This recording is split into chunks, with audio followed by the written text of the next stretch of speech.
beautiful people. Sorry, it's kind of got a gangster lean on it again this morning because I'm on the couch and Layla's between my lap and I got a cup of coffee. So the only hand I've got is holding this damn tripod. Good morning. Happy Saturday, everyone. We've been covering the case of Sebastian Rogers, a 15-year-old autistic boy, highly functioning autistic boy that disappeared from his home in Hendersonville, Tennessee, and has not been seen or heard from since the day he went missing. No videos, no nothing. So we're covering this case, and today's topic is the bridges, right?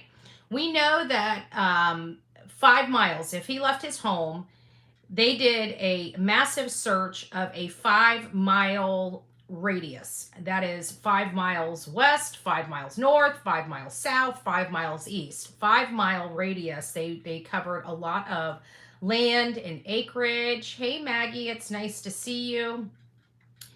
And so, hey, from Australia, it's nice to see you. So we've been looking at possible maps. You know, we've been discussing bridges that go over. So I'm not really looking, and this is going to be, hey, Casual, Christy, Sydney, Crystal, Pistol, Sheila. Oh, Sheila, it's nice to see you here this morning. Good morning, all. Good morning, all. I don't know what is going on with my puppy. She does not want to really eat this morning. She ate the chicken off the stick, but she doesn't want the stick now, which is weird because she usually chews the crap out of it.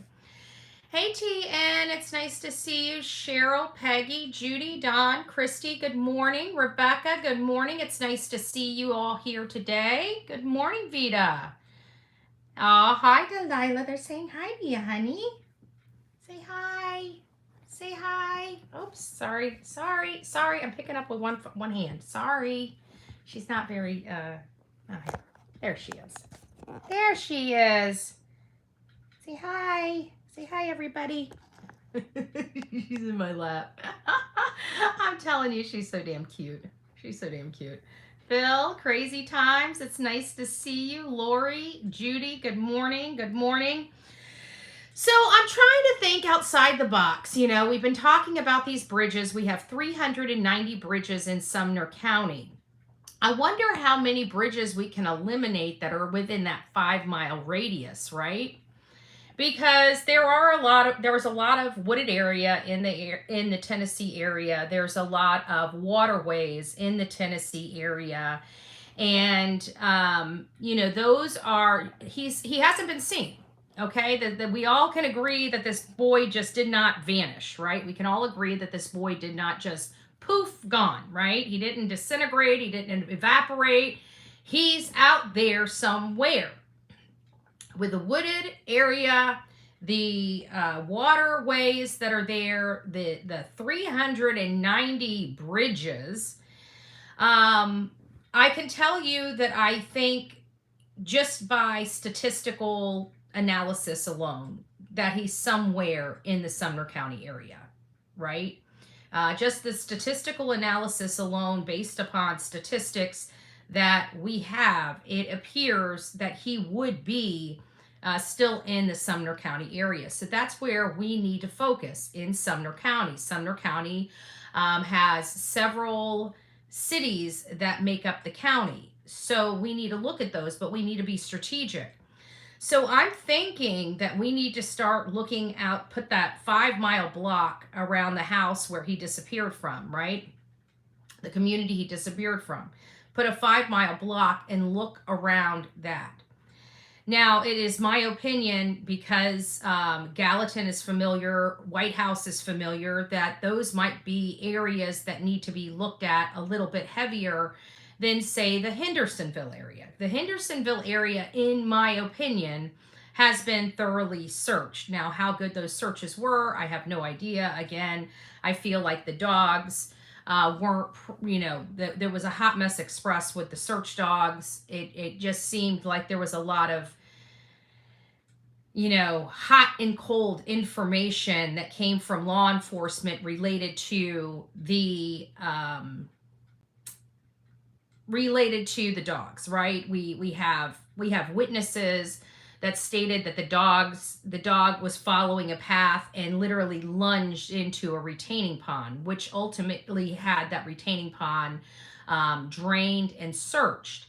And we never understood because, according to the witness, the handler said he has never seen his dog act that way. So it was a strong scent that that dog picked up on to make him lunge into the water, right? Dogs just don't do that.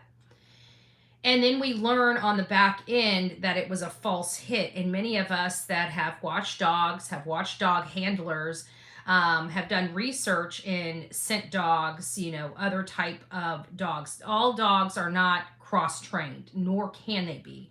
So you may have a scent dog, you may have a a different type of dog, a cadaver dog. It's my understanding a scent dog and a cadaver dog can't be trained, if I've got it right. I did a whole story back in the Summer Wells case, back in 2021. We actually looked into the different types of dogs, canines that law enforcement use, and they can't be cross-trained. Some of them can. It's my understanding. I may have this wrong. I got to go back and look. I'm going off pure memory here, so don't beat me up if I got it wrong. But I believe it's the cadaver dogs that can turn into water dogs, or it might be scent dogs that can be turned into. I can't remember, but they can't be cross-trained, is what I'm saying. So, what type of dogs were these? Which we'll never know, right? Sumner County's not going to give us any information. What type of dogs were these that were searching? Were they strictly scent dogs? Were they water dogs? Were they cadaver dogs? What type of dogs were being used? That will help us determine. And why did they pick up on a scent that they were not? I watched this in the Madeline Soto case, right? We got to see those. I think Plunder put them out, possibly. And in those videos, you see how the dogs how they get their scent. They have a shoe that's in a plastic bag, a Ziploc plastic bag, or a shirt or something like that. And they open the bag and let the dog smell it. And then the dog knows to search for that scent. So again, it comes down to the fact, what scent was that dog using? Did they have a scent before they went? Because there were several dogs out there, right? How did they know that these scent dogs were tracking Sebastian's scent, right? Because again, they need a scent put up to their nose. Did they take all of these dogs and just go down a line and put the scent up to their nose so they knew what scent to follow? What was the process that was used? It was very unclear when it came to these dogs, right? But we know that there was probable cause to go to a landfill and do a complete and utter search of a landfill. Now, do I think they did a thorough job at the landfill? No, not really, because I don't think they were out there long enough to do a thorough job at the landfill. We watched Chatham County and the landfill search of Quentin Simon, and how long and how just arduous that search was. They were out there for weeks, and I think almost 30 days, right? 30 days before they were able to locate Quentin Simon.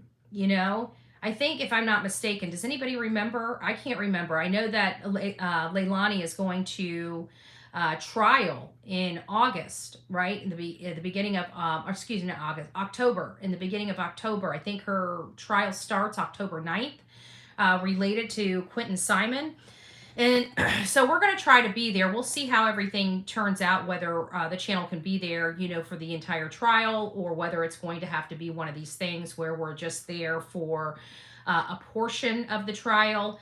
But I would really like to get there. I know usually the first day or two is the voir dire, which I believe they're doing on the 7th and 8th. If I'm not mistaken. I could be wrong about that too. I need some clarification. It took 5 days, I believe. I don't think it was that soon. I really don't think it was that soon. Let me see. Let's look. let's do Google. Let's do Google. I got the ability to do Google. Let's see what they have. This. Oops, no, I don't want to start another live. I didn't realize it was on YouTube.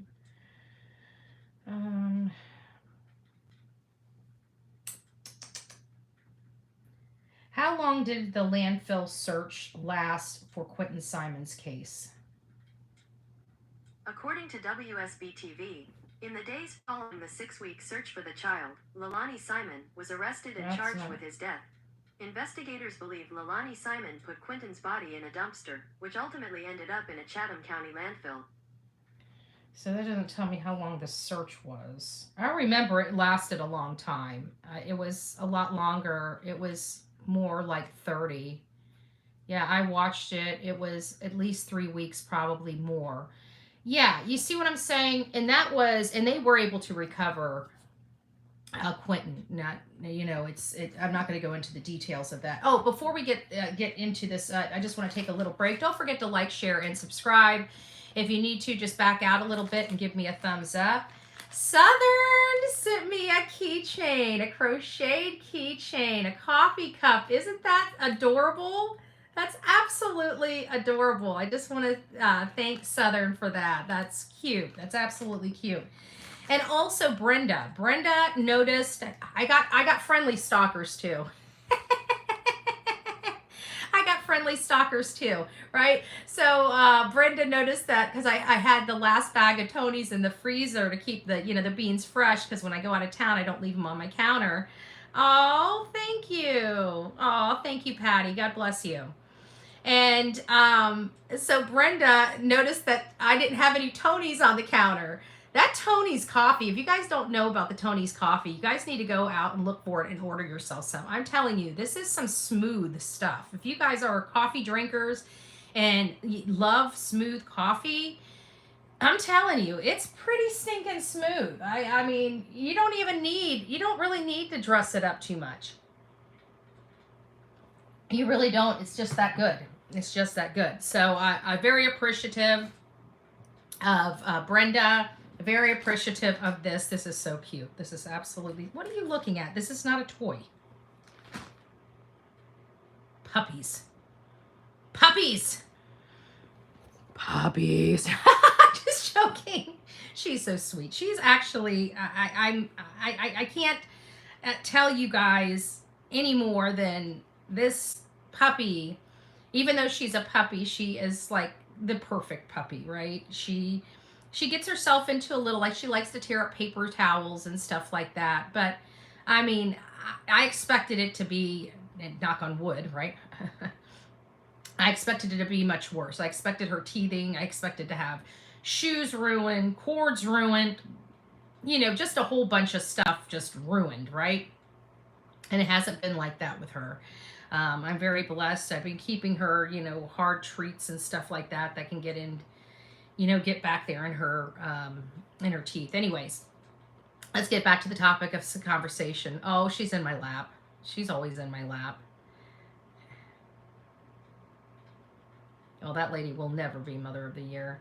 In my opinion, Sebastian's case, Ellie found what they were looking for in the landfill pretty quickly. In my opinion, they were looking for security cameras and other paraphernalia. Ooh, I never even thought about that, Misty, because people have been very curious, because there's been so many weird statements about these alleged cameras. We heard Nina talking about them. We heard many creators ask the parents about them, and their answers were weird because they never answered the question yes or no, I think, is what made it so weird. You either do or you don't, It was a convoluted answer, in my opinion. Almost word salad, So we'll see how that all plays out. I'm on the fence for that. I'm on the fence because we have Miss Bobby, and Miss Bobby clearly said that the prior owners weren't techie and didn't have these types of cameras. So, but the one thing that's got everybody, I guess, suspect is because the mother works for a security company, And those security companies actually install security systems, security cameras, and I guess it leaves people perplexed as to why a family that works for a security system or a company would not have a security system or some type of system in their home, especially in light of having a disabled son and having access to the stuff and knowing how to install the stuff. I think that is what has been bothersome, at least from what I can read from my audience. Keep up the amazing work. Oh, thank you, DNA. God bless you. My cat destroys everything.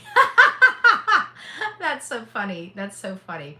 Like if I was dangling a cord in front of her, she'd probably jump at it and bite it. But for the most part, it's not like that. When I had a puppy, she would always get all the panties.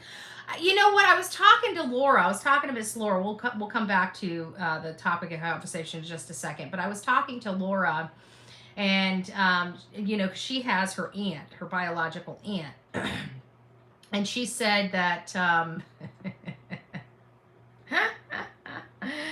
she said that was the problem with that dog, that she would get the dirty underwear, and she goes, but this is the kicker. She would eat through the crotch of her underwear. Well, when she washes them and folds her clothes, she didn't notice that there was a big old hole.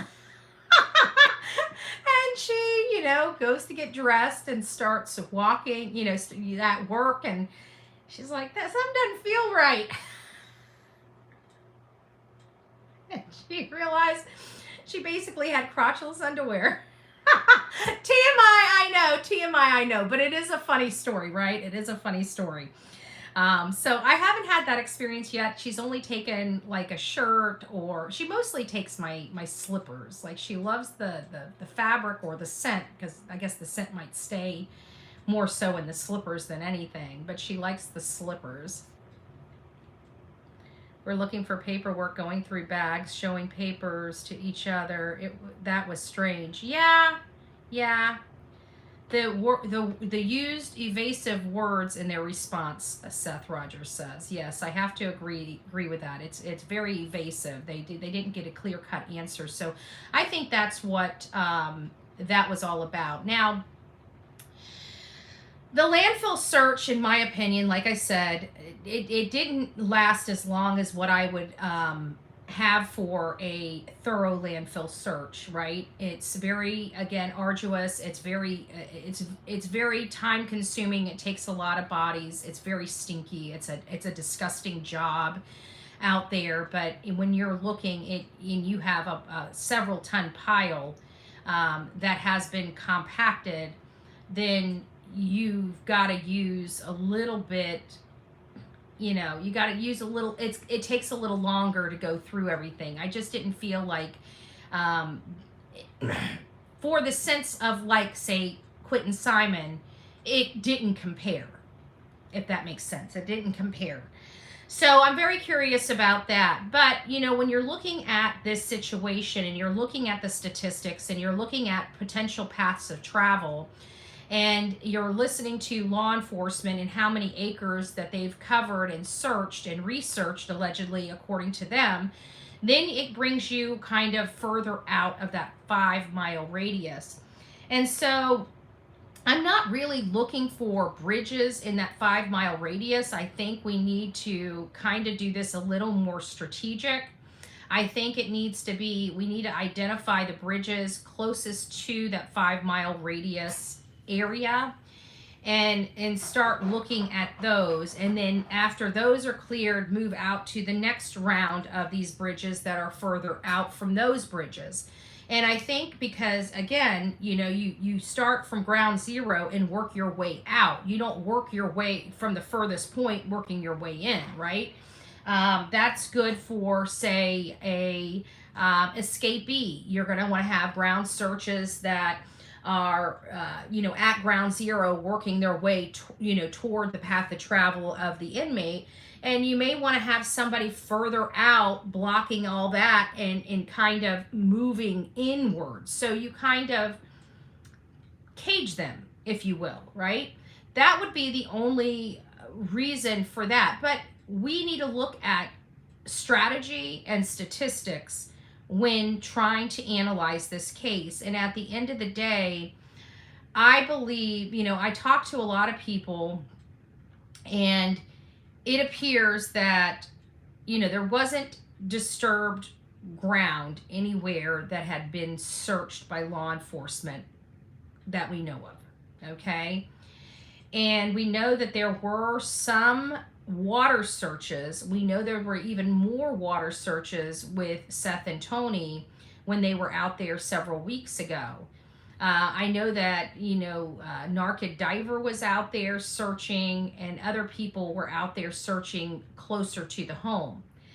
I'm thinking because that has been searched by other content creators, law enforcement, private citizens that are out there searching for this boy, that those things we can, even though we haven't searched them, we, in my opinion, and it might be a horrible opinion, but I think we need to move past that 5-mile radius. And once we're past that 5-mile radius, we need to start looking at all the bridges that are in and around ground zero, right? So I'm liking anything that's desolate. I don't foresee this boy walking and just having an event that landed him in the water and stuff like that. We do have some weird things going on the outside of the home, right? We have the Nick Barris video, which identified lights, which identified a vehicle there. To me, the vehicle looks like a full-size SUV. I know that the mob crew is saying that he feels like it's a sedan, but I've been able to take a full-size SUV and overlay that SUV on that shadow, and it lines up perfectly. But I have not seen the sedan that he believes it is lined up with that shadow, right? So I would really like to see that, because I can't in my brain notice or understand how mob crew is getting a sedan out of that. There was also another person that had brought up a white truck, and that white truck, I can assure you, I was there, I saw it, was the people that had the camera, right? That was their vehicle parked in their driveway. There's a lot of vehicles. I think the reason why the camera was up, from my understanding, is because they have a boat, and that boat's kind of exposed. Like, everybody that drives by that house, you got the cars and the boat, and I think that the security system was to watch the boat. You know what I'm saying? I don't think it was to watch their vehicles, so to speak. It was to make sure nobody is, taking items off their boat, because when you look at the camera, it is angled like directly at the boat. So I think that's what, I think that's what the whole tape was for. That's probably why it wasn't hooked up to the internet, and why the timestamp may have been off. We don't know why the timestamp was off. I can tell you, if you go back and look at my gathering of voices, you'll see a timestamp up in the corner of the video, and that timestamp and date and time is wrong.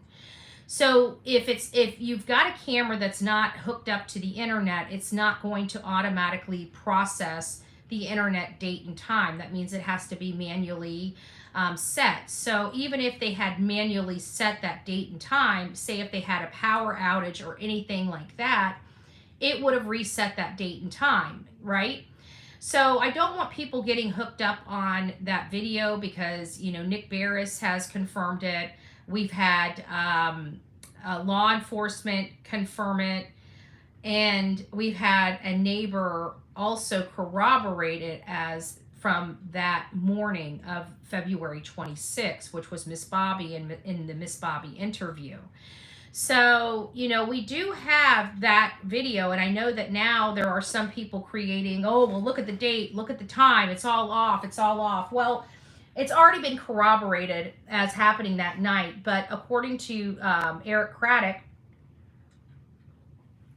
he states that at this moment it has no evidentiary value of any kind.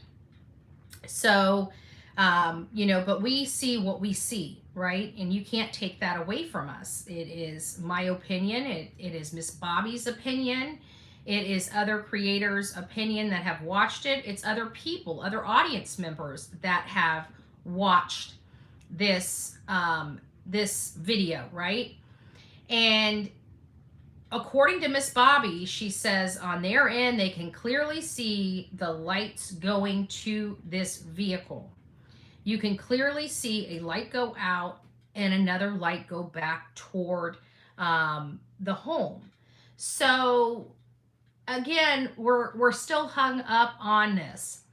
I believe the mob crew said that they would not be using their own vehicles. You're right, and the stepfather did not use. If this is what we're leaning to, or if this is where our theory is leaning, then the stepfather did not use his own vehicle. If that's your theory, so he would have been using somebody else's.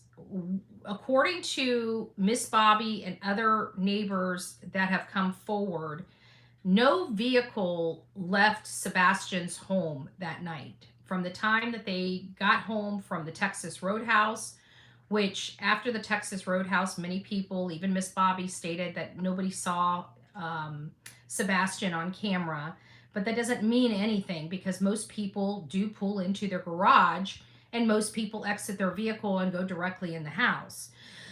But it is odd that there were trash cans out, and it doesn't appear. I mean, law enforcement has stated to one of the neighbors that Sebastian took the garbage out, but a lot of people brought it up because, according to Miss Bobby, it doesn't sound like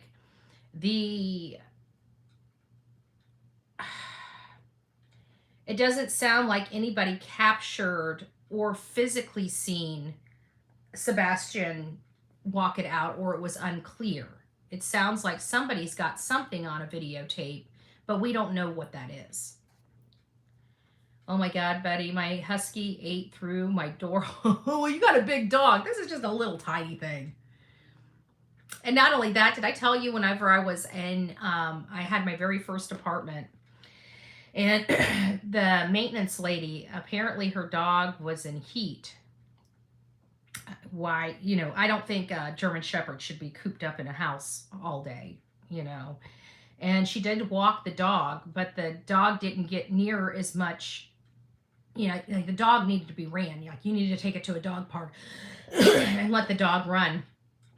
Like really get some energy out. Walking a German Shepherd on a leash, I just don't feel like it gets the dog enough energy out. But anyways, long story short, the dog, and she lived on a second story, and the dog was in heat and literally busted through the window, the blinds, broke everything, and jumped 2 stories down. The dog did get hurt a little bit, but miraculously was fairly okay, So I big dogs. My dogs, I have a large backyard. I mean, the fence is falling down now because of the hurricane. I haven't had an opportunity. I haven't been here long enough to repair the backyard. And my dogs would run. I mean, they would run all day long. They came in here. They were very, very good dogs because they were outside and they ran, they played, they did all this stuff. You didn't have to have them on a leash. They weren't constrained. They were just inside a fenced area. And my large dogs were pretty good. But when you're a puppy, yeah, you chew. Betty, when folks were searching the landfill, they were not suited up in hazmat suits. In my opinion, I think they were looking for and found.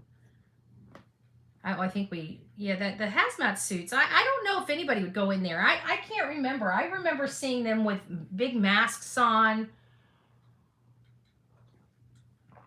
I'm pretty sure they were in Tyvek suits. I got to go back and look at the pictures, but I'm pretty sure that they were in. Now, the people that were in there searching should have been in the Tyvek suits, but I think that if they didn't have Tyvek suits, there's toxic stuff in those landfills. I don't see anybody putting themselves or breathing that crap in. I mean, it's got to smell something atrocious.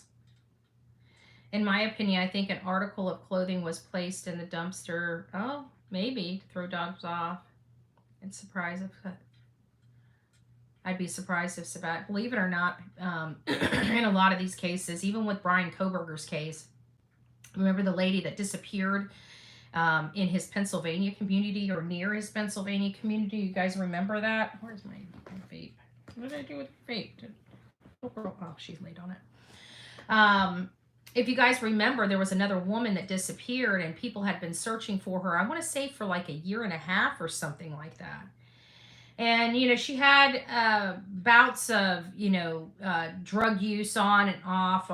She was trying to clean up, then she'd have a relapse, something like that. Well, she was found in like bushes, like a year and a half later, not too far from her house.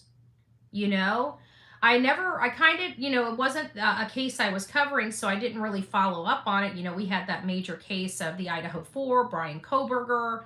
I interviewed, along with Chronicles of Olivia, the Gonzalez family about what was happening, and that was like a day before they had their celebration of life for Maddie and Kaylee.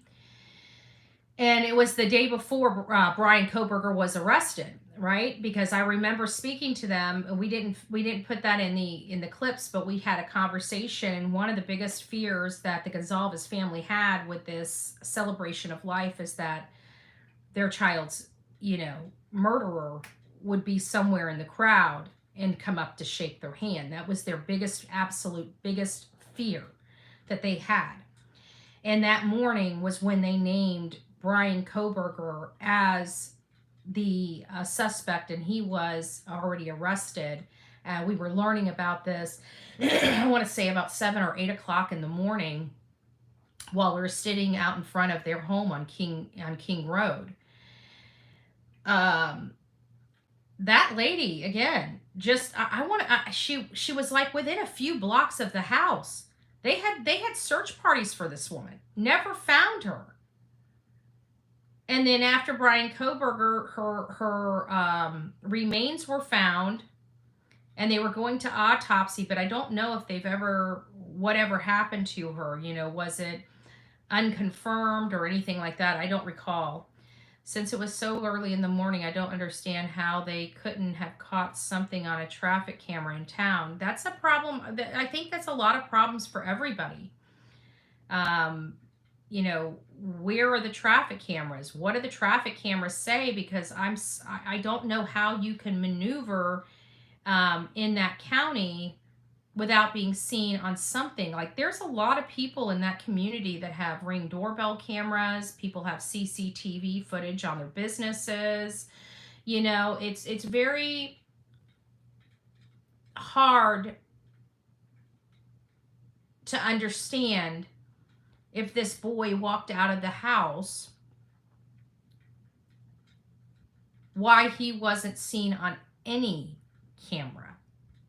I mean, it's hard for me to go anywhere without being seen on a camera here in this town. Now, they don't have, this is in Florida. When I was in Hendersonville, they do have some traffic cameras, but this is Tennessee. They don't have the best, like this area here has pretty good Wi-Fi. It's more of a suburban area. So they have, you don't really have it's not really urban sprawl in their area. It's more suburbs. And so you have more utilities and more, I don't know, like the better internet, right? The further in the country you get, the worse it becomes, to the fact that you may not have any internet, right? Some people in Tennessee don't have internet because there's no access to internet, or the internet is so ridiculously slow, it doesn't make it worth it. I can tell you in Tennessee, it's hit or miss. I really don't. It's very difficult to go live anywhere in Tennessee because their infrastructure when it comes to internet, especially in places outside big cities, is really awful. right? It's awful. It's not really good internet. They don't really have any. They have areas of 5G, but it's not good coverage. The first camper holds the key, in my opinion. Yes, I'm starting to come around to there being possibly two campers. I've seen some things, but I don't want to make that assessment until I have confirmation. It had if it had been a babysitter in the home instead of the mom, where would this stand today? Exactly. Good point. Good point. Yeah, like Ashland City. Okay, the babysitter would be convicted by now. Well, not convicted, but definitely under a lot more scrutiny than what we're seeing. Quartz Crime Couch, nice to see you. I came out here to VA yesterday to get my training pup, and a guy noticed my Sebastian Army bracelet. Aw, that's so awesome.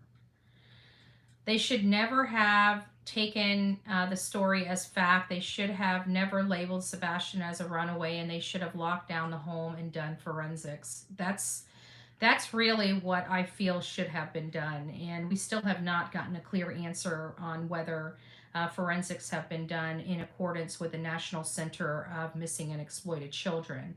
That's highly concerning because they should have done that at Seth's house too. And I have spoke to Seth, and he said nothing like that happened. Right? This boy has 2 rooms, according to the National Center for Missing and Exploited Children. His rooms should have been treated as a crime scene, and that means even at Seth's house. And so I know that that did not happen at Seth's house, and therefore I have to believe it did not happen at the primary residence. In my opinion, when CP was MIA during the 17 to 24 hours, it was a extremely important detail. Where did he go? What did he do all that time? He's saying sure was not packing up. Oh, he dang sure wasn't packing up and hooking up the camper. Yeah, we've talked to so many people that have the size camper that was observed, and many people said at tops, depending on what's inside the camper, at tops, absolutely tops, 2 hours. And that's the worst case scenario, somebody working at a snail's pace. 2 hours. So that would have been 3.5 hours there, plus the 2 hours, it's 5.5 hours, and then 3.5 hours back. So you're looking at a total of round trip of 9 hours that exploded into 17 to 24 hours. That does have a lot of concern of our audience. That has a lot of concern from many other people, even including the law enforcement creators that we have on this platform. Those are some key details, and it makes me wonder because we're so accustomed to these types of cases, and the parents are usually, if they leave, just like Brian Koberger, right? They did have somebody sit on Brian Koberger. The FBI was watching him. They seen him with the gloves. They seen him moving stuff and putting garbage in the neighbor's garbage can. They saw a lot, right? They saw a lot by following Brian Koberger when they thought he might be responsible, right? He was just named. I can tell you how it all went is just after 12 a.m. on November 29th. That's when a Washington State University police officer, a campus police officer, was going through and found a white Elantra matching the description that law enforcement had provided. And it came back to Brian Koberger, and that was released. I was out there, I think, on the 1st of December, just a couple days later, or a day later, something like that, a little over 24 hours later, because I was sitting at Zoe's, which is a wonderful coffee house. But it's directly across the street from another university. And I know that one of the rumors that we had heard is, could it be like rivalry, like a school rivalry? And I was sitting there sipping my coffee. Now, this wasn't the first time I had been to Zoe's. I went there. I love their white mocha caramel lattes, right? I was just sitting there talking to Olivia, and I just happened to look over her shoulder and saw how close Washington State University was, because we were only 9, 10 minutes away, maybe, under 15 minutes away from the University of Idaho. So I ended up popping out of my seat, and I ran directly over there and started recording.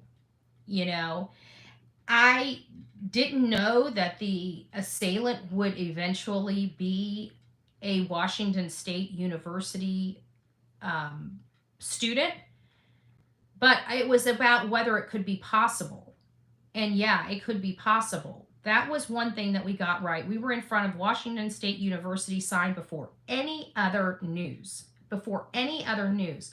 Moreover, in the Kylan Schulte and Crystal Turner case, when we were in Lieutenant Kim Neal's office, we brought up one of the main suspects that we thought they need to look at, and it was Adam Pink.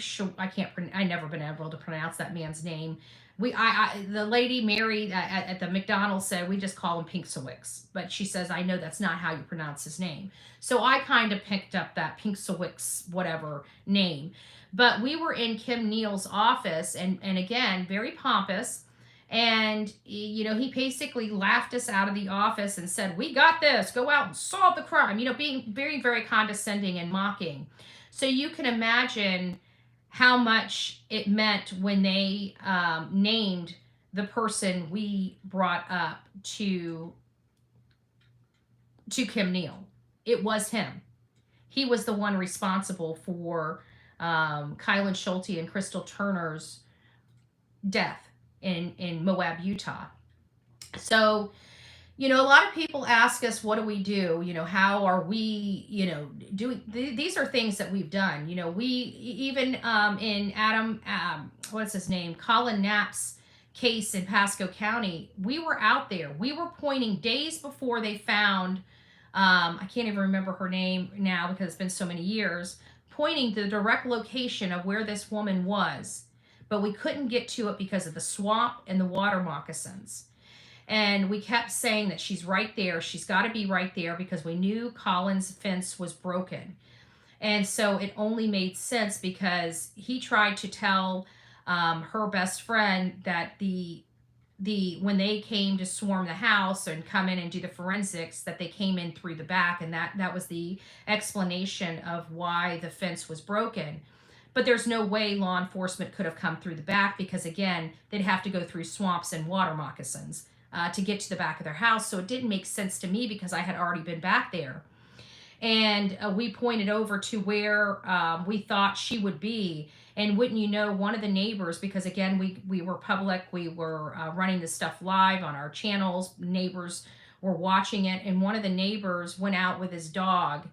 And lo and behold, she was found exactly where we had been pointing just 2 days before, that they need to look because we believe she's right there. But we just couldn't get to her. That's what we did as groups collectively, and that's what we're trying to hope to do here in the Sebastian case. His father needs answers. His father wants answers. This is kind of what we do. We have a front row view of all this, this craziness. This case should not be this crazy. But the hate channels have once again blown this up into something, hurting an innocent father that's just trying to search for his son when nobody else is. Nobody else in the family is searching. Again, they're more concerned with me and my commentary than they are with the search. If you can spend this much time going to law enforcement things, this, that, and the other, why couldn't you ever get out in the woods and look for your son that you say walked out the door? Those are questions I have. Those are questions everybody has. They're not just me. It's the audience. It's other people on here covering this case, Those are things that we question. Those are things that we have problems with. And those are the questions that never seem to get answered. And, it seems like if you ask any questions of substance, you're harassed. If you go out there and search, you're harassed. If you do anything, you're harassed. Why is it like that in a missing child's case when nobody knows where this child is? You would think that everybody would want all hands on deck, but that's not the case. And I think that the community, I think the world needs to know why.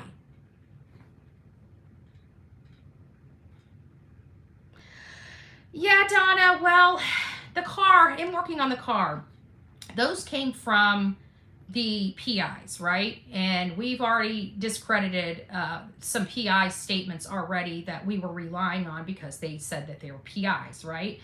So it makes me question everything when I hear the statements, because that's a statement one of the PIs made. So that's the earlier PIs, you know, the wannabe PIs, the ones that only went to a school, passed a test, and got their PI license, but has no real worldly experience other than data mining. Okay, I you know, to each their own. It's just not my cup of tea. You know, when I think of PIs, I think of people that are digging in, that are going out and meeting with people, questioning people, you know, compiling information, compiling data, compiling, you know, statements from witnesses and stuff like that. That's what when I envision a PI, that's what I'm envisioning. I'm not envisioning somebody sitting behind a keyboard and, you know, making calls to the people themselves to have them tell the PIs what their statements are, and then there'd be no corroboration of the facts. The only way I would believe that anybody was working on any type of car is if the person that the car was being worked on is the one that came forward and stated. And if that's the case, SETH should have that person's name, because the PI would have given them the report on the person and what their statements were. It's my understanding SETH never got anything like that. So, you know, we've already debunked one of the statements from the PIs around 5:15, and that was based on actual witness people that are there stating that that's odd, that doesn't make sense to them. You know, while they didn't see it or did not see it, it just seems like something that, had it happened the way they're saying it happened, they would have noticed. You see what I'm saying? So it is like a tomato type of thing, right? He is going by what neighbors have told him. Neighbors think it was a sedan. Yeah, I don't, I trust the original statements. I trust, if you listen to Peter Hyatt, what does he say? He says you need to go back to the most recent, or not the most recent, the one that's the most recent to the time everything happened. And if you go to Miss Bobby's initial interview, she is very clear that they can't make out what type of vehicle it is at a glance, because she said car, and the creator that was interviewing her said, was it a car? You know, and she's like, well, we really don't know what it was. We can't tell. So you have to listen to that. That's what I'm going to believe. I'm not going to believe, because nobody was up that time of morning. All you have is a video. So the only person that would be able to make that statement is the person that actually has the video, not some other neighbor that's never seen the video and was not up that night and is just making a guess. I mean, we have to, you know, play the tape through and problem solve. We don't know how he obtained this. Was it by email? Was it over the telephone? You know, did he hear from this neighbor? How did he hear from this neighbor? And how did he corroborate that this neighbor was truly a neighbor? Because we know we have a friendly neighbor to one of the other sides of that particular home that's very, very buddy. Now, is that neighbor potentially making these statements, or is it another neighbor? See, you can't just say, oh, a neighbor said this, it has to be true. Okay? Like Miss Bobby went online. We know that she lives in that area. We know she was in that area. We know she runs the Facebook group for that area. We know she talked to the person and saw the video that the person had. And she's questioned the lady multiple times. So we know without a shadow of a doubt that what Miss Bobby did is legit.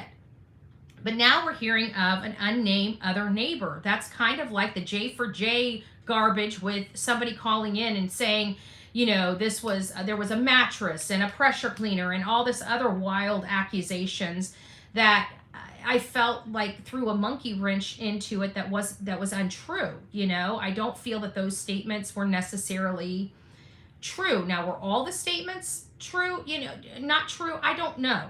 Obviously we're not there, but we had no way of knowing who this neighbor was. Was it the neighbor across the street? Was it the neighbor down the road? Was it the neighbor on the backside of the community and another cul-de-sac that's completely removed from view?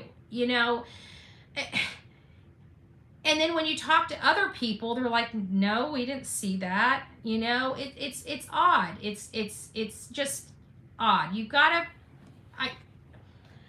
I don't trust creators on this platform for everything that I have seen and witnessed just in this case alone. Apparently, my head was in the sand. I was an ostrich for many of the years that I have been on this platform.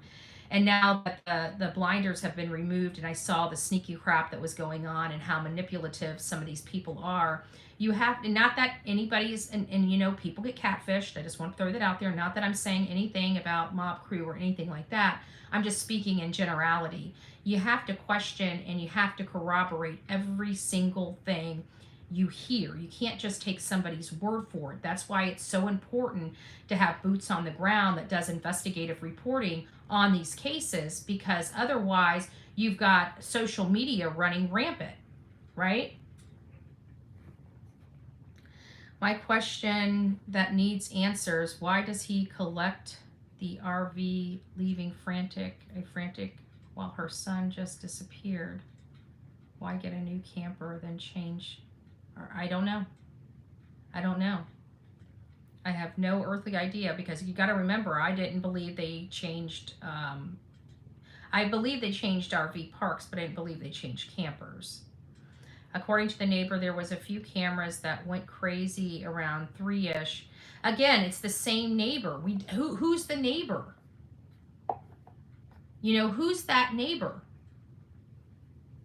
Because this seems really, why are they coming forward 6 months later with this? I mean, we've got to ask these questions, because I can tell you many media and content creators have been in that community covering this case and speaking to people. And now none of these things ever came out then in all of those questions with the neighbors, all of those people, looking into this case. And then now we have some neighbor, some unidentified neighbor that is once again, making some pretty wild claims that aren't supported by what we see. It's just, just some questions.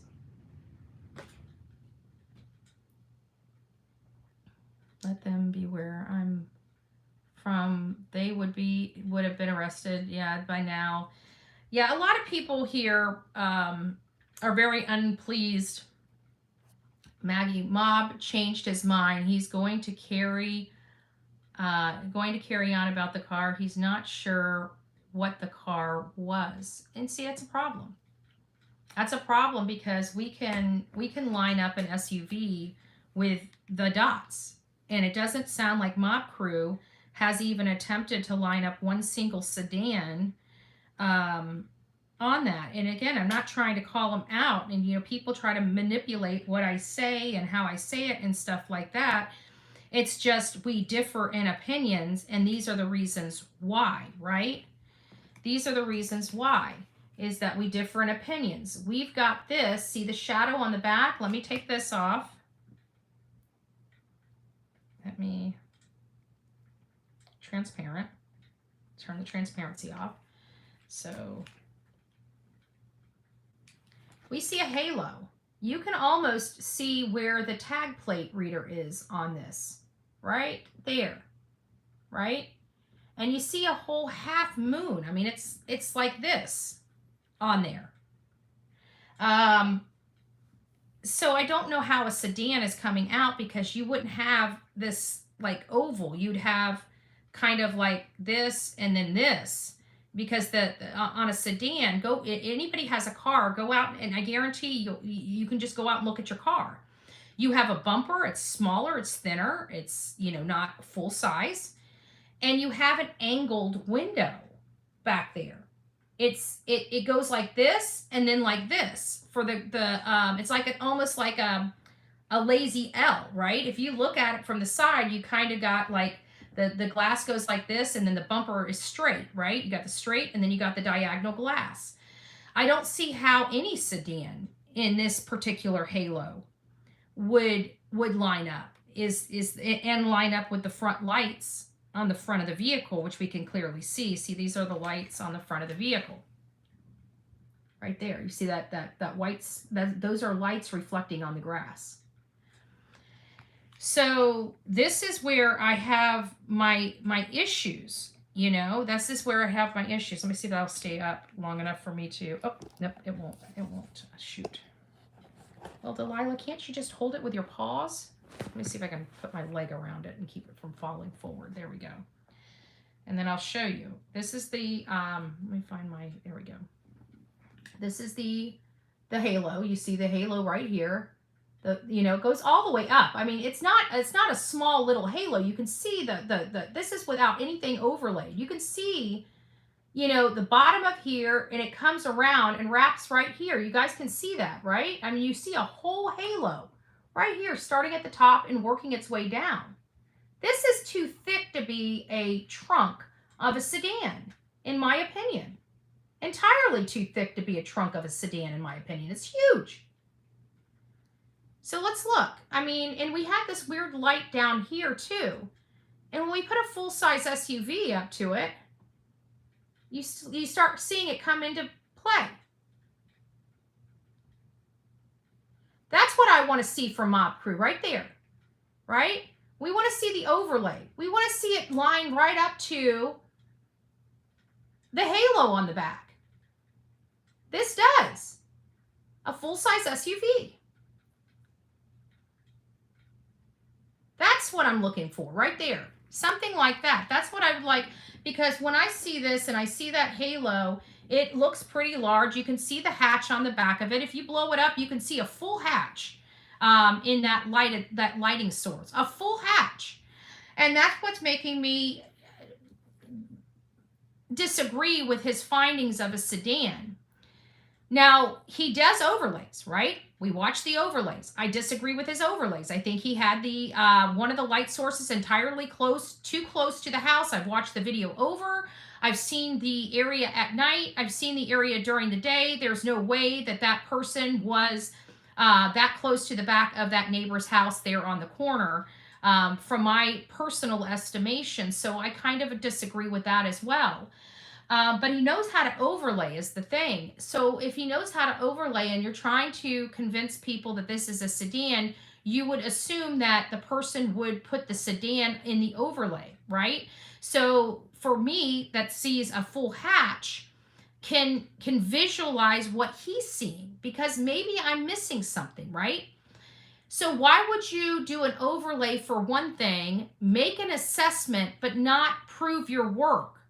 You know, you're making an assessment that this is a sedan, but yet you're not putting any type of sedan in an overlay to make sure that they line up perfectly, right? So that's where I disagree, because if he believes it's a sedan, then he should overlay a sedan. Big Macs are 2 for $1 in Pennsylvania right now. Oh boy, Big Mac Mike. Oh boy. Big Mac Mike's probably dancing on the rooftops with a bullhorn right now. We got some 2 for $1 Big Macs. Do we have 2 for $1 Big Macs everywhere? That actually doesn't sound bad. Not that I need that kind of garbage. It's grease and soda, but boy, it tastes good, right? They need to go geofencing. I think they have done geofencing. I think they were waiting for some results coming back. You know, the FBI the FBI would probably be one of the best resources for geofencing, in my opinion. Possibly Secret Service. Didn't I hear Secret Service was also involved, lending some resources? I asked in the beginning about traffic cams, and they were saying the same, not a lot of traffic cams, right? Yeah, there's not a whole lot. But when you look at passive travel, I mean, there's only so many places you can go, you know? So I believe that that Sebastian should still have been picked up on a camera, right? Even when the sun came out, It should have been easier to find him than not. That's where my problem is. Like, we're not dealing with a child that was suicidal. We're not dealing with a child, for all intents and purposes, he seemed happy. He had what was described as an amazing day. He's never ran away from home before. Like, we're looking at all of these factual details from multiple sources, and here we are. But getting back to the bridges, this is what I want. I'm going to be shutting this down. We're at our hour. If you guys would like to help, I know everybody's always asking to help. You guys know how extremely busy I am. It makes it very difficult for me to do these things. If somebody might have an easier way of doing it. Hey, love it. It's nice to see you. And my mod squad, Groovy Gal. It's nice to see you, Misty. Everybody, nice to see you. Let's start mapping the bridges in and around the area. Right? Mapping the bridges, but I don't want to map or waste my time within the 5-mile radius. I want it outside of the 5-mile radius. We need to look at the outside of the 5-mile radius. I would like more, in my opinion, I want to look at all of the bridges, all of them, not just a few, not just one. But if you know that there's a bridge that's working, that's kind of in a desolate area or anything like that, I'd like that information to be known. If you know that this is kind of, here's a bridge over water, not a whole lot of people drive it. It's almost, ghost. It's a ghost town at night, in the dark, those types of things. I definitely want to know about those bridges. This has a point. It didn't make sense. Why leave one to go to the other when two campgrounds are so close? Well, the long and short answer is it could be multiple things. One could be maybe Yogi's was cheaper than EZ, right? Maybe that's the reason why the move. Maybe they didn't want to spend as much money or something like that. Or maybe it was security, right? Maybe they wanted something that was fenced in, that had better frontage and more cameras on. I don't know. I don't know what the philosophy is. I'm not these people. Why would he go to Yogi when he already... Oh, I already read that one. So I really don't know about that. Hey, Sissy, it's nice to see you. Cindy, I'm learning that. But it seems if there was some type of switch, that seems really weird. There's just a lot of weird information in this case. I would like confirmation of whose was out there to begin with and whose went out there after. I don't know.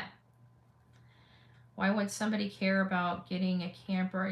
That's been a question for a really long time. I was going to say check your email, but you're already on it. You've got your strong A game going on, so nothing will hold you back. Keep up the great work. Thank you, Jerry. Thank you. Don't forget, we have a lot of legal expenses. We're the Dollar Will Do campaign. I know that we usually take our focus and make sure that they're on the family and help for the family. That's really what we do. We don't like using our subscribers' monies for anything other than these cases. But you guys know that I'm being railroaded by the system in Sumner County, and so I don't know how expensive this will get before it gets better. But if you guys do have anything to contribute, so far we've got about $6,500 out in all of this. We've collected right about, I think, $2,000, $2,500 toward that, and $1,500 went toward that $6,500. That was the first round we raised. We're in the middle of raising new funds. People have been contributing, and I'm very, very grateful. So please consider, if you do have a dollar will do, right? We like to crowdfund. Usually, again, I don't like taking away money from Sebastian. But it sucks because we're in a situation where we need help, right? This channel needs help. I need help. So if you guys have the ability to help, please do so. I think it's so telling what Gray H won't even touch on that video now. I think he knows he was bamboozled by, yeah. Well, you know what? People tried to tell him, but you know, like I said, these people, their common sense goes out the window. If you had, you know, this is what I always say.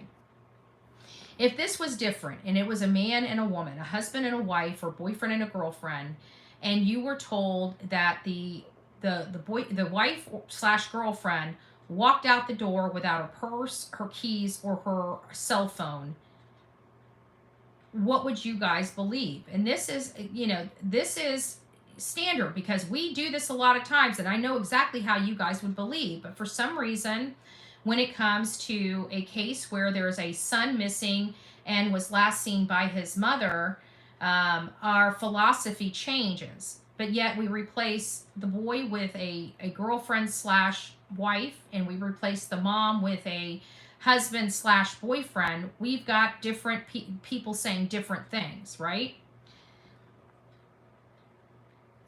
Pressure cleaner could have been true. TB mentioned it in the past post. Oh, okay. That's interesting. I'd like to see that past post.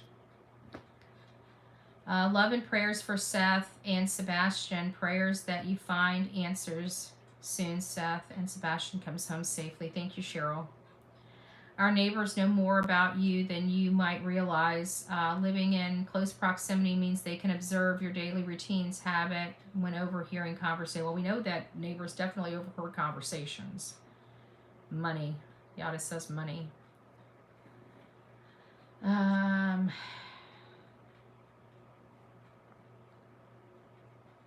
Okay, fine. Everyone is entitled to their opinion. Yep.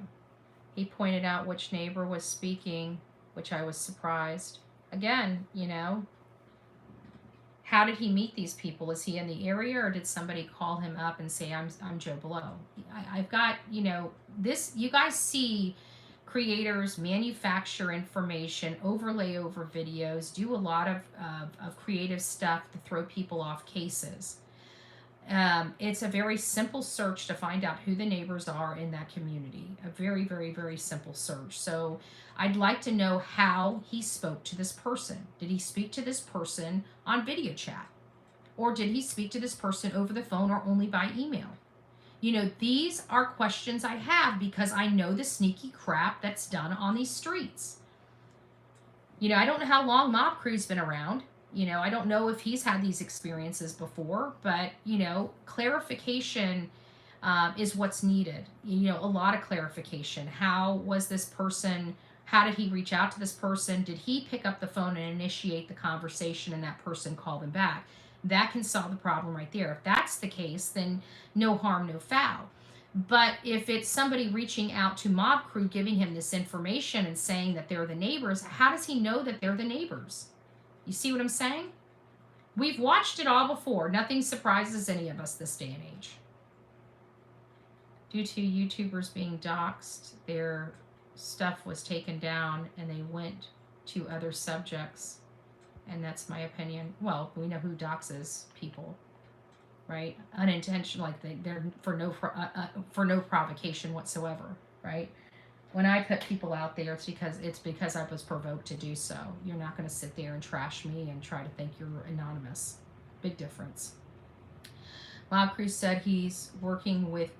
That's the biggest problem. Crabtree is an absolute douchebag. Okay, and I can tell you right now that he lies and lies and lies and lies. That man does not know how to stop lying. Listen to this. He was on panel, and this really pisses me off. He was on panel. And he's saying that Tony sent him a photo of his child in a bikini or in a bathing suit or something like that, making it sound really, really horrible. He's a piece of work and a piece of garbage. And if Mob Crew is working for him, I discredit Mob Crew at 100%. 100% Mob Crew's discredited at this point. Crabtree is a liar. Crabtree has been a liar. And when he was friends with Tony, he sat there and was friends with him, and they were talking about how kids grow up fast and Tony sent him a picture with his son and his daughter in it, all grown up. And now he takes it months later and tries to make it sound disgusting and deplorable against Tony. That man is a freaking liar. Anybody that's working with Crabtree is discredited. Absolutely discredited. That man is a joke. And he has interjected and actually intentionally, willfully trying to throw this investigation. I don't like Crabtree. I want nothing to do with Crabtree. Anybody that's associated with that idiot is a buffoon. An absolute buffoon. Okay, sorry. Mob Crew may be a great person. He's messing around with a lot of people that's going to ruin his reputation. I don't want nothing to do. Don't send me any more Mob Crew stuff until he distances himself from Crabtree. I don't want nothing from Mob Crew. Don't send it to my email. I don't want to look at it. Don't tell me, hey, no. If he's associated with Crabtree, there is nothing that he's saying that's going to be legitimate in my mind. Absolutely not. That's the worst thing you can say is Crabtree. Crabtree is a absolute buffoon. He is an uneducated person that has sat there and lied to the whole world, saying that the state troopers came to him and needed him to run his drone to break up a human trafficking ring. This is the kind of crap coming from Crabtree. I want nothing to do with that joker. He is an absolute buffoon. And if you guys listen to him, that's on you, but don't bring their crap into my channel, because I'm not going to sit here and try to fact find everything that I know a liar puts out there in the world. I'm not going to fact check his shit because I know it's wrong. I already know it's wrong. I had to fact check too much of his garbage as is. He's wrong. He lies. He manipulates. And then he comes back with his sweet little southern voice. Well, I probably should have looked into that a little better. I'm so sick of the retractions. Done.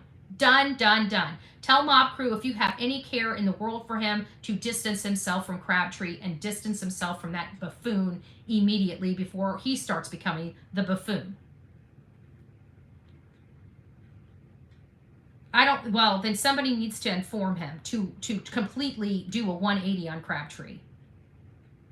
Anything you hear from that man, Crabtree, or anybody associated with him, you can't listen to it. It's not corroborated. I don't trust it. There has been so many things that man came out and said that, oh, it's absolutely this. And literally within 24 hours, well, I was kind of wrong about that. I should have looked into it a little better. I'm sorry, guys. I don't mind apologizing if I'm wrong. Well, why don't you do the work before you're wrong? I'm done with him. I'm absolutely done with him. He's an idiot. And how dare he take something innocent like a photo of them talking about, how kids grow up, and using that and saying Tony is some kind of pervert. What a freaking liar. What an absolute liar. Shit, if it wasn't for the pictures and the videos I have taken in the past, I would have I wouldn't have reminders of my son. Oh, yeah. Exactly. Crap, you guys, that he's a buffoon. Okay, he's an idiot. He's an absolute, utter idiot. I hope Mob Guy doesn't ruin his reputation by work. I hope not either. I hope not either. These people are absolutely disgusting. I have no faith. Now, here I am trying to be, and I do have, I don't want to I don't know Mob Crew. I don't want to be rude to him. But I disagree with his assessment. And now that I know Crabtree's involved, that's exactly why I completely disagree with his assessment. Because it's wrong. And if he's using Crabtree, Crabtree's a joke. He has literally no information, and the only information that man does is whatever he lies about. Don't trust him.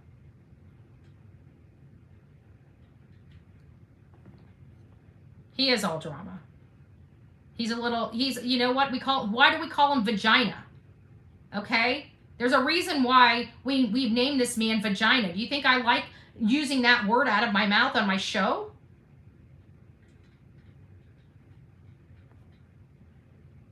Tony is a very nice... Tony and his wife are amazing. Absolutely amazing. And for these people on this platform to trash that man so bad, and to not even trash him, manufacture information to trash him. Like they're trashing him over shit that's lies. Like the whole, oh, he was sued for defrauding a church. Who gets sued for defrauding a church? You go to jail. These people and the people that listen to them are just, it blows my mind. Mob Crew is a great, smart guy. He will figure out craft. Well, I hope he does it good, because I'm not going to be able to use any of his stuff, and I'm not going to waste my time on corroborating or disproving or proving his stuff when I know he's working with Crabtree, because everything that comes out of his channel at this point, I'm going to have to take as untrue. I'm not even going to waste my time with it. Yeah, we all busted our ass. People don't realize what goes on behind it. We didn't get home until, or back to the room until like 11 o'clock at night. By the time we'd have showers and stuff, it's like 12, 1 o'clock in the morning. We literally worked our asses off to put on these events, and people just shit on them. People that weren't even invited just shit on them. Shit on a 15-year-old boy. Betty, you have watched the Lord. I love the Lord Lodge. The Lord Lodge, you know, got my respect. He did a really good job, in my opinion. He turned everything over to the. I'm glad he turned it over to the FBI and not Sumner County, because it would have, you know, got lost. I'm sure he'll figure him out. Mob has his heart in the right place for all victims, and that's what gets sucked you in. You know, one of my biggest mistakes was in being involved and being in a relationship with Jonathan Lee Riches. One of my biggest mistakes. I had no idea what he was doing to manipulate these cases behind the scenes. I had no earthly idea. You know, we all make mistakes, but correct them as soon as you can. Tony standing behind Seth at even after all the backlash he's receiving, shows he's a stand-up guy. It absolutely is. But not only that, he's just a very nice, genuine person. You know, a nice, genuine person. And for him to be attacked so ruthlessly is disgusting. And I can tell you, he gets paid zero for all this shit. He's paid out thousands for all this shit. And he's still here for the right reasons. Nobody on this platform can say that. Nobody. Except me. What Seth has gone through is a joke. The only person out here fighting for his son, you know, we ask for fighters. When we look at parents and then we see the ones not fighting, we have our opinions about that. We have our opinions about that. Now, granted, they're trying to silence those opinions, but we have our opinions. And then we have Seth that just don't give a shit. He wants his kid home. He wants his kid home yesterday. Whatever stone needs to be turned, whatever feather needs to be plucked, whatever boat needs to be rocked. That's what we're doing. We want to bring this boy home. We want to bring this boy home safely, but each passing day, it's making it more and more difficult to do that. Oh, hey, Minnow. It's nice to see you. All right, guys. Well, I would be cautious. Please let Mob Crew know about this Crabtree character. He is not a good look for his channel at all. Not a good look. He is a buffoon on TikTok that got his ass handed to him on TikTok and is now trying to do this crap on YouTube. It has got to get shut the heck down. I'm disappointed and disgusted with people going after Seth. The judge overturned. Well, he hasn't overturned them yet. He hasn't overturned them yet. Well, it should be stayed because they were unlawful, but we're going through that process. I can't really discuss that process because I've got an attorney, so we'll just leave it at that. All right, guys, we'll rock it out with your coffee beans out. It's Sunday, or Saturday rather. I've got a lot of work to do behind the scenes here on court stuff, so I'll be getting on those. I'll be hit and miss today. I don't know what times I'm coming live. I don't know what times I'm not coming live.